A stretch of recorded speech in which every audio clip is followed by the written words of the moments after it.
செந்தில் பாலாஜி இந்த மாதிரி வேலையில் கெட்டிக்காரன். நரகத்துக்கு கூட போயிட்டு வருவான். நரகத்தில் ஒரு எம்எல்ஏ இருக்கான்னா நரகத்துக்கு போய் கூட கூட்டிகிட்டு வருவான். அந்த ஜகஜால கில்லாடிமங்கள்ல அது நண்பர் செந்தில் பாலாஜி தான். இப்போ ஊழலை ஒழிக்க போறீங்க அப்படின்னா இப்போ அரசியல் தலைவர்கள் மட்டத்தில் இவங்களெல்லாம் நீங்கள் கைது பண்ண முடியும், அந்த ஊழல் பணத்தை எடுக்க முடியும்.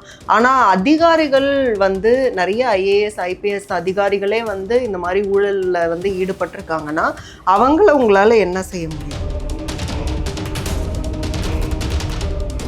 இந்திய அரசியல் வரலாற்றில் ஒரே நேரத்தில் தாலுகா அலுவலகத்துக்குள் லஞ்ச ஒழிப்பு அதிகாரிகள் சென்றதும் கணக்கில் வராத பணத்தை கையகப்படுத்தியதும் எங்கள் தலைவர் விஜய் ஆட்சியில்.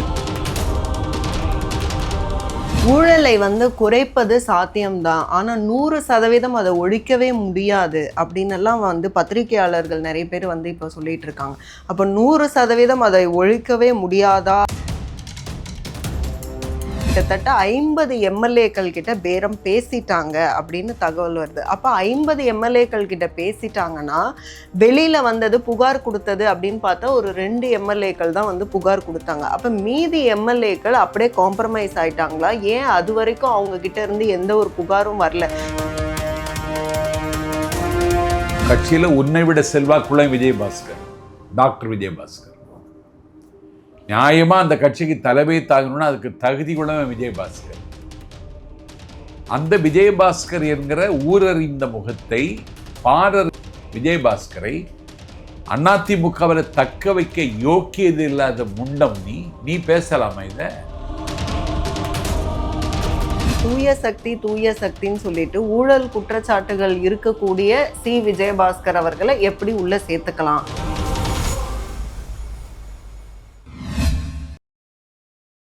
இன்நியூஸ் நேயர்களுக்கு வணக்கம். இன்றைக்கு நேர்காணலில் நம்ம கூட இணைஞ்சிருக்காங்க தாவேகா பரப்புரை செயலாளர் திரு நாஞ்சில் சம்பத் அவர்கள். நிறைய கேள்விகள் கேட்க போகிறோம், வாங்க பேசலாம். வணக்கம் சார். வணக்கம்.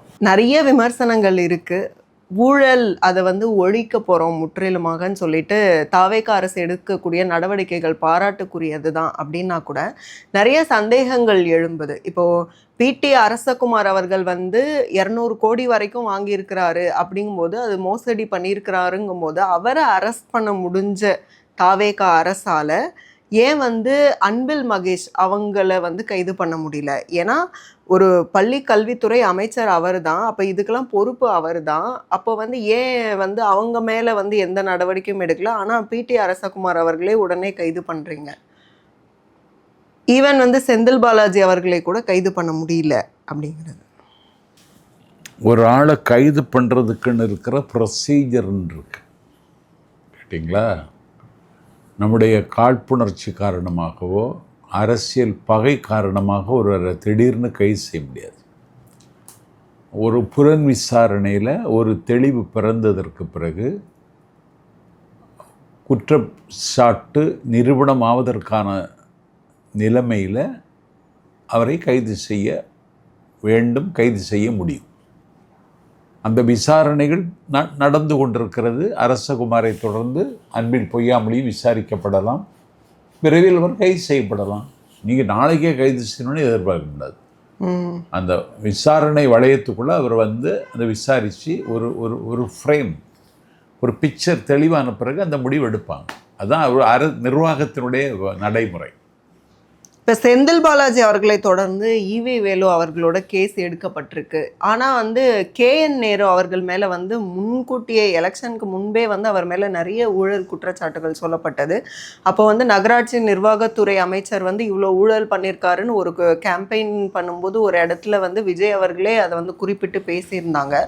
ஆனால் இப்போ கேஎன் நேரு அவர்களை பற்றின எந்த ஒரு இதுவுமே எடுக்கலை இது வரைக்கும் சோஃபார். உங்களுக்கு வெளியே உடனே கசைஞ்சிட்டு இருக்குமா? அதை ஊடகங்களுக்கும் செய்தியாளர்களுக்கும் சொல்லிட்டு இருப்பாங்களா? அது நிர்வாக ரீதியான நடைமுறை. அந்த விசாரணை தொடர்ந்து நடந்து கொண்டிருக்கிறது. பட்ட பகலில் 888 கோடி ரூபாய் பெற்றுக்கொண்டதற்கான ஆதாரம் இருக்கிறது. அதனால் அதன் மீது என்ன நடவடிக்கை எடுக்கப்படும் உங்களுக்கு விரைவில் தெரிய வரும். இதில் என்ன இருக்குது? ஓகே, அப்ப அடுத்தடுத்து நாங்க அதை எதிர்பார்க்கலாம். ஆமாம், பார்க்கலாம். இப்போ ஊழலை ஒழிக்க போறீங்க அப்படின்னா, இப்ப அரசியல் தலைவர்கள் மட்டத்துல வந்து இவங்களெல்லாம் நீங்க வந்து கைது பண்ண முடியும், அந்த ஊழல் பணத்தை வந்து எடுக்க முடியும். ஆனா அதிகாரிகள் வந்து நிறைய ஐஏஎஸ் ஐபிஎஸ் அதிகாரிகளே வந்து இந்த மாதிரி ஊழல்ல வந்து ஈடுபட்டிருக்காங்கன்னா அவங்கள உங்களால என்ன செய்ய முடியும்? அவங்க மேலே நடவடிக்கை பாயும். நேற்றுக்கு நீங்கள் செய்தி படிக்கிறவங்களா இருந்தால், நேற்றுக்கு தமிழ்நாடு முழுவதும் தாலுகா அலுவலகங்கள், அதுதான் மக்கள் முறையீடு மன்றங்கள். மக்களுக்கு ஒரு அரசாங்கம்னு சொன்னால் அவங்களுக்கு தாலுகா அலுவலகம் தான் தெரியும். தமிழ்நாடு முழுவதும் நேற்றைக்கு தாலுகா அலுவலகங்களில் லஞ்ச ஒழிப்பு அதிகாரிகள் சென்று கிட்டத்தட்ட ஒரு 82 லட்சம் ரூபாய் கணக்கில் வராத பணத்தை நேற்றைக்கு கைப்பற்றியிருக்காங்க. இந்திய அரசியல் வரலாற்றில் ஒரே நேரத்தில் தாலுகா அலுவலகத்துக்குள் லஞ்ச ஒழிப்பு அதிகாரிகள் சென்றதும் கணக்கில் வராத பணத்தை கையகப்படுத்தியதும் எங்கள் தலைவர் விஜய் ஆட்சியில் நேற்றைக்கு நடந்திருக்கு. ஊழலை ஊற்றுக்கண் எங்கன்னா தாலுகா அலுவலகம் தான். அந்த ஊழலின் ஊற்றுக்கண்ணாக இருக்கிற தாலுகா அலுவலகத்தில் நேற்றைக்கு லஞ்ச ஒழிப்புத்துறை தீவிர விசாரணை மேற்கொண்டு கணக்கில் வராத பணத்தை கையகப்படுத்தி இருக்கிறார்கள் என்றால் ஊழலற்ற ஆட்சி என்பதை நிலை நிறுத்துவதற்கான இந்த போரில் தாவேக்கா ஈடுபட்டிருக்கிறது இந்த சம்பவம் சாட்சி. ஊழலை வந்து குறைப்பது சாத்தியம்தான், ஆனால் 100% அதை ஒழிக்கவே முடியாது அப்படின்னு எல்லாம் வந்து பத்திரிகையாளர்கள் நிறைய பேர் வந்து இப்போ சொல்லிட்டு இருக்காங்க. அப்போ 100% அதை ஒழிக்கவே முடியாதா? தாவேக்கா என்ன கருதுகிறது? இல்லை, எதுலையுமே 100% சாத்தியம் இல்லை. சமையலில் கூட 100% சாத்தியம் இல்லை. அதனால் 100%ங்கிறது இலக்கு. சத்தம் இல்லாமல் சில பேர் வாங்கிக் கொள்வார்கள். அது உங்களுக்கு தேடினாலும் கிடைக்காது. திமுகவை சார்ந்த பத்திரிகையாளர்கள் அவங்க சொல்றது என்னன்னா, அதாவது லஞ்ச ஒழிப்புக்காக வந்து டிவிஎஸ்சியில் ஒரு நம்பர் ஒன்று கொடுத்துருக்கீங்க. அதாவது பொதுமக்கள் வந்து நீங்கள் யாராவது லஞ்சம் கேட்டால் உடனே இந்த எண்ணில் வாட்ஸ்அப் எண்ணில் புகார் கொடுத்தீங்கன்னா நடவடிக்கை எடுக்கிறோன்னு நம்பர் கொடுத்துருக்குறீங்க. அப்படிங்கும்போது ஒரு சிலர் வந்து அதை பாராட்டுறாங்க தான். ஆனாலும் வந்து திமுகவை சார்ந்தவர்கள், அவங்களுக்கு ஆதரவாக பேசக்கூடியவர்கள் சொல்கிறது வந்து, இதுக்கு முன்பு இருந்த ஆட்சி கூட என்ன லஞ்சம் வந்து கேட்டாங்கன்னா கொடுங்கன்னா சொன்னாங்க, அப்பயும் கொடுக்க வேண்டாம்னு தான் சொன்னாங்க, இது ஒன்றும் புதுசு இல்லை. பணம் கொடுத்தாதான் காரியம்னா கொடுத்துட்டு வாடா அப்படிம்பாங்க. இதுக்கு பேர் வந்து மக்களினுடைய மனோபாவம். காரியம் நடக்குன்னா காசு கொடுக்கணும்னா கொடுத்துட்டு வாழ. இது கிராமத்தில் எனக்கு தெரிஞ்சு நான் கேட்ட பழமொழி. ஒன்றும் இல்லை, ரேஷன் கார்டு அட்ரஸ் மாற்றணும், அதுக்கே தாமதமாகுதுன்னா காசை கொடுத்து தான் நடக்கும், நீ இப்படி இருந்தால் எப்படி நடக்கும் அப்படின்னு பேசுகிறத நான் காதால் கேட்டிருக்கேன். அதனால் ஊழல் ஒழிக்கப்பட வேண்டும் என்பது தான் இந்த அரசினுடைய குறிக்கோள். அந்த குறிக்கோளை நிறைவேற்றுவதற்கு இந்த ஆட்சி நடவடிக்கைகளை எடுத்து வருகிறது என்பதற்கு நேற்று நடந்தது சாட்சி. அடுத்து திமுகவிலிருந்து ஒரு ஆட்சி கவிழ்ப்புக்கு வந்து சதி நடந்திருக்கு. அதுலேயும் வந்து செந்தில் பாலாஜி அவர்களோட தொடர்புடையவங்க தான் அந்த ஆட்சி கவிழ்ப்பு சதியில் ஈடுபட்டிருக்காங்க. நிறைய பேரை வந்து அரெஸ்ட் பண்ணியிருக்காங்க. அதில் வந்து இப்போ அடுத்தடுத்து விசாரணைகள் போய்கிட்டே இருக்குது. அதில் கேள்விப்படுற வரைக்கும் வந்து கிட்டத்தட்ட 50 எம்எல்ஏக்கள் கிட்ட பேரம் பேசிட்டாங்க அப்படின்னு தகவல் வருது. அப்போ 50 எம்எல்ஏக்கள் கிட்ட பேசிட்டாங்கன்னா வெளியில் வந்தது புகார் கொடுத்தது அப்படின்னு பார்த்தா ஒரு 2 எம்எல்ஏக்கள் தான் வந்து புகார் கொடுத்தாங்க. அப்போ மீதி எம்எல்ஏக்கள் அப்படியே காம்ப்ரமைஸ் ஆயிட்டாங்களா? ஏன் அது வரைக்கும் அவங்க கிட்ட இருந்து எந்த ஒரு புகாரும் வரல? இந்த மாதிரி பேசுறாங்க அப்படிங்கிற எந்த ஒரு புகாருமே அவங்க யாரும் கொடுக்கலையா? அந்த 50 எம்எல்ஏக்கள்ல 2 பேர் தான் கொடுத்துருக்காங்கன்னா அப்ப மீதி எல்லாரும் வந்து பணத்துக்காக ஆசைப்படுறாங்களா? ஆட்சி இழந்து அதிகாரம் இழந்து அடுத்து ஆட்சிக்கு வர முடியும் என்கிற நம்பிக்கை இழந்து அம்மனமாகி நிற்கிற திமுக இந்த அரசை கவிழ்க்க முடியும் என்று நம்புகிறது. அதை நான் மறுக்கலை. எங்கள் எம்எல்ஏக்கள் விலை போவார்கள் என்று சொல்வதை நான் திட்டவட்டமாக மறுக்கிறேன். ஏன்னா இப்படி ஒரு உயரத்திற்கு அவர்களை கொண்டு வர தாவேக்காவால் தான் முடியும். ஒரு சாமானியர்களின் சகாப்தம் என்றார் அண்ணா. அதை நடைமுறைப்படுத்துகிற வாய்ப்பு அண்ணாவுக்கு கிடைக்கவில்லை. அண்ணாவை காலம் கவர்ந்து கொண்டு விட்டது. இன்றைக்கு மிகச் சாமானியன் ஒரு சட்டமன்ற உறுப்பினருங்கிற சிகரத்தை தொட்டிருக்கிறார். நன்றி உணர்ச்சி உள்ள அந்த தம்பிகள் இந்த கட்சிக்கு ஊனம் விளைவிக்க மாட்டார்கள் என்று நான் நம்புகிறேன். இன்னும் சொல்லுகிறேன், வீடு வரை உறவு, வீதி வரை மனைவி, காடு வரை பிள்ளை, கடைசி வரை விஜய் என்று உச்சரிக்கிற சாதக பறவைகள் எங்கள் சட்டமன்ற உறுப்பினர்கள் எல்லாருமே. அவர்களுக்கு அரசியல் தெளிவில்லாமல் இருக்கலாம், அரசியல் பயிற்சி கூட அவளுக்கு சாத்தியம் இல்லாமல் இருக்கலாம். அதையெல்லாம் தாவேக்கா இனிமேல் செய்ய வேண்டும் என்பது என்னுடைய எதிர்பார்ப்பு. நான் கட்சியினுடைய பரப்புரை செயலாளர் தலைவரை சந்தித்தா பயிற்சி பாசறைகள் எம்எல்ஏக்களுக்கும் நடத்த வேண்டும், ஒன்றிய நிர்வாகிகளுக்கு நடத்த வேண்டும், மாவட்ட நிர்வாகிகளுக்கு நடத்த வேண்டும். அதனால் இதெல்லாம் காலப்போக்கில் சரியாயிடும். ஆனால் இதற்கான முயற்சியை திமுக மேற்கொள்ளும். அவர்களுக்கு அந்த செந்தில் பாலாஜி இந்த மாதிரி வேலையில் கெட்டிக்காரன் நரகத்துக்கு கூட போயிட்டு வருவான். நரகத்தில் ஒரு எம்எல்ஏ இருக்கான்னா நரகத்துக்கு போய் கூட கூட்டிகிட்டு வருவான். அந்த ஜகஜால கில்லாடிமங்கள்ல அது நண்பர் செந்தில் பாலாஜி தான். அதனால் அது அவங்க மேற்கொள்வாங்க. நாங்கள் இது ஒரு பொருட்டாகவே கருதலை இல்லையே. அப்புறம் எப்படி திமுகவுக்கு அந்த கான்ஃபிடென்ஸ் எங்கேருந்து வருது? இவ்வளோ பேரை வந்து நம்ம பேசிடலாம் வைக்கலாம் அப்படிங்கிற கான்ஃபிடென்ஸ் எங்கேருந்து வருது? அதுக்கப்புறம் அவங்க பேசுகிறதுமே என்னென்னா, அதாவது எம்எல்ஏக்களோட சம்பளம் ஒரு 1 லட்சம் தருவாங்க, உங்களுக்கு போதுமா அப்படின்னு கேட்குறாங்களாம். அப்புறம் வந்து உங்களுக்கு வந்து இவ்வளோ லட்சம் வந்து நீங்கள் இங்கே வந்துட்டீங்கன்னா, எங்களுக்கு ஆதரவாக வந்துட்டீங்கன்னா இவ்வளோ பணம் கொடுத்தா உங்கள் லைஃப் செட்டில்டு அப்படின்னு பேசுகிறதா தகவல் வருது. அப்போ எம்எல்ஏக்களோட சைலன்ஸும் வந்து என்ன செய்வாங்க, அது மாதிரி பேசுவாங்க, செய்வாங்க. அதுக்கெல்லாம் எங்கள் ஆட்கள் ஈல்டாக மாட்டாங்க. தமிழ்நாட்டில் இப்போ அது இல்லவே இல்லை. இப்போ அந்த முயற்சியை திமுகவே மேற்கொள்ள முடியாது. அதிமுகவை வந்து அப்படியே வந்து எப்படி சொல்கிறது, அதிமுகலேருந்து குதிரை பேரம் நடத்தி அங்கேருந்து ஒவ்வொருத்தராக வந்து இப்படி இழுத்துக்கிட்டே இருக்கிறீங்க. அந்த வேலையை தான் வந்து விஜய் அவர்கள் தொடர்ந்து செஞ்சுக்கிட்டே இருக்கிறாங்க அப்படி சொல்லி இபிஎஸ் அவர்கள் வந்து குற்றச்சாட்டு. நாங்கள் யார்ட்டையும் குதிரை பேரத்தில் ஈடுபட்டோமா? நான் கேட்குறேன், உன் கட்சியில் உன்னை விட செல்வாக்குள்ள விஜயபாஸ்கர், டாக்டர் விஜயபாஸ்கர் நியாயமாக அந்த கட்சிக்கு தலைமை தாங்கணும்னா அதுக்கு தகுதி உள்ளவன் விஜயபாஸ்கர்.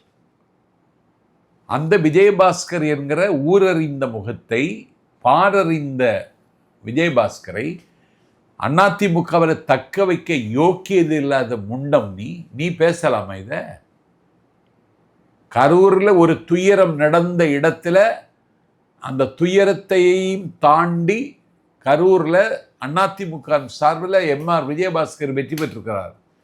அவரை தக்க வைக்க முடியாமல் போறதற்கு என்ன காரணம் நீ சொல்வ? நீ அம்பாசமுத்திரத்தில் எந்த களத்திலும் வெற்றி பெறக்கூடிய எஸ்ஐகி சுப்பையாவை உன்னால் ஏன் காப்பாற்ற முடியலை? நீ சொந்த கட்சி எம்எல்ஏக்களை காப்பாற்ற முடியாத கையால் ஆகாதவனி, நீ ஒரு முதுகெலும்பில்லாத கோழை, ஒரு அமைப்பை நிர்வகிக்கவும் வழிநடத்தவும் தகுதி இல்லாதவனி. நாங்கள் போய் யார்கிட்ட விஜயபாஸ்கர்ட்ட நாங்கள் பேசுனோமா? எம்ஆர் விஜயபாஸ்கர்ட்ட பேசுனோமா? நாங்கள் யார்கிட்டையும் பேசலையே. அவங்களுக்கு அதிமுகவில் இருந்தால் நம்முடைய பொது வாழ்வுக்கு சூனியம் ஏற்பட்டு விடும் என்று அஞ்சினார்கள். மக்களோடு இருந்தவர்கள், நமக்கு நல்லது செய்கிறவர்னு மக்களுடைய நம்பிக்கை பெற்றவர்கள். ஆகவே அதிமுகவில் இருந்தால் நம்முடைய பொலிட்டிக்கல் ஸ்டேட்டஸுக்கு ஆபத்து, மக்களுக்கு நன்மை செய்ய முடியாது.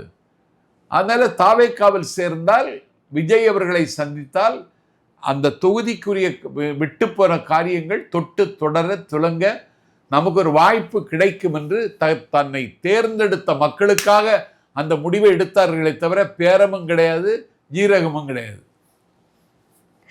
தாவேக்கா அப்படிங்கும்போது அவங்க வந்ததே எல்லாமே ஓகே தான். ஆனால் தாவேக்கா மேலே வரக்கூடிய விமர்சனம் அதனால என்னன்னா, தூய சக்தின்னு சொல்லிட்டு ஊழல் குற்றச்சாட்டுகள் இருக்கக்கூடிய விஜயபாஸ்கர் அவர்களை எப்படி உள்ள சேர்த்துக்கலாம் அப்படிங்கும்போது சரியான பதில் தாவேக்காவினர் யாரும் சொன்ன மாதிரி எனக்கு தெரியல. இப்போ விஜயபாஸ்கர் மீது அவர் குற்றம் சாட்டப்பட்டவரே தவிர குற்றவாளி என்று நிரூபிக்கப்பட்டவர் அல்ல. நிரூபிக்கப்பட்டால் தாவேகா என்ன செய்யும்? இல்லை, நிரூபிக்கப்பட்டால் அது அடுத்த கட்டம். ஆனால் ஒரு ஊழல் குற்றம் சாட்டப்பட்டவர் இன்றைக்கு தாவேகாவை நோக்கி வருகிறார் என்றால், ஒரு ஊழலற்ற நிர்வாகத்தை தருவேன் என்று சங்கல்பம் எடுத்துக்கொண்டு ஆட்சி நடத்தக்கூடிய விஜய் அவர்களை அவர் சந்தித்து இந்த கட்சியில் இணைந்து கொண்டால், ஒரு ஊழலற்ற நிர்வாகத்தை தருவேன் என்று சொல்லக்கூடிய தலைவருக்கு நான் உற்ற துணையாக இருக்க வேண்டும் என்று கடந்த காலத்து காயங்களையெல்லாம் கசக்கி தூர எறிந்துவிட்டு ஒரு புத்தம் புது மலராக புதிய மனிதனாக விஜயபாஸ்கர் ஜொலிப்பதற்கு வாய்ப்பு இருக்கு. அது ஏன் அந்த ஒரு வாய்ப்பு அப்படி ஒருவருக்கு கிடைக்கக்கூடாதுன்னு எதிர்பார்க்குறீங்க நீங்க? அப்படி திமுகவிலையும் நிறைய குற்றம் சாட்டப்பட்டவர்கள் அப்படின்னு இருக்காங்க, இன்னும் கேஸ் ப்ரூஃப் ஆகாம. அப்ப அவங்களையும் வந்து சேர்த்துப்பீங்களா தாவேகான்ல கேக்குறாங்க. முதல்ல ஒண்ணு புரிஞ்சுக்கிடுங்க தங்கச்சி, டெமோக்ரஸி வந்து எண்ணம் மட்டுமல்ல, எண்ணிக்கை முக்கியம். ஒரு அரசு நிச்சயமாக நிலைக்க வேண்டுமானால் நிரந்தரமான உறுப்பினர்கள் அந்த ஆட்சிக்கு தேவைப்படுவார்கள். எங்களுக்கு எண்ணிக்கையும் முக்கியம் என்று நாங்கள் கருதி கொள்கிறோம். எண்ணிக்கை முக்கியம்தான், ஆனா விஜயபாஸ்கர் அவர்கள் வந்ததுனால தான் அப்படி எண்ணிக்கை கூடணுமா? இல்லை, அவர் வர்றாரு, எண்ணிக்கை கூடுது. எங்களுக்கு அவர் நிறைய கேளுங்க, புதுக்கோட்டை மாவட்டத்தில் இருந்து 30 லட்சம் பேர் எங்களுக்கு கிடைச்சிருக்காங்க. இப்போ எவ்வளவு பேரு? 30 லட்சம் பேர் அதிமுகவுக்கு சமாதி கட்டிட்டு வர்றாரு. ஆனாலும் இப்ப அதிமுக வந்து இன்னும் ஸ்ட்ராங்கா தானே, கான்ஃபிடென்ட்டா தானே இருக்காங்க. இபிஎஸ் அவர்கள் வந்து எத்தனை பேர் போனாலும் அதிமுக அடுத்தடுத்து அப்படி போகும். அப்படி அடுத்தடுத்து என்ன செய்யும்? ஒன்றும் செய்யாது, ஒன்றும் செய்யவும் முடியாது. மகளிர் அணி கூட்டம்லாம் போடுறாரு. இப்போ ஜெயலலிதா அவர்கள் இருந்த போது பெண்கள் மத்தியில செல்வாக்கு எப்படி இருந்துச்சோ அந்த அளவுக்கு நம்மளும் மாறணும் அப்படின்னு சொல்றாரு. ஒன்றை நம்பி எந்த பொண்ணு வர முடியும்? ஒன்னை நம்பியெல்லாம் இனி யாரும் வரமாட்டாங்க. காலாவதி ஆகி போன சில பேர் உங்க கூட இருக்கலாம். பெண்கள் எல்லாம் அந்த நிலைமையில் இல்லை. தமிழ்நாட்டினுடைய பெண்கள் எல்லாம் இப்பொழுது தாவேகாவுக்கு மாறி நாட்கள் பல கடந்து விட்டது. இது கூட தெரியாத ஒரு முட்டாள் அதிமுகவுக்கு பொதுச் செயலாளர்.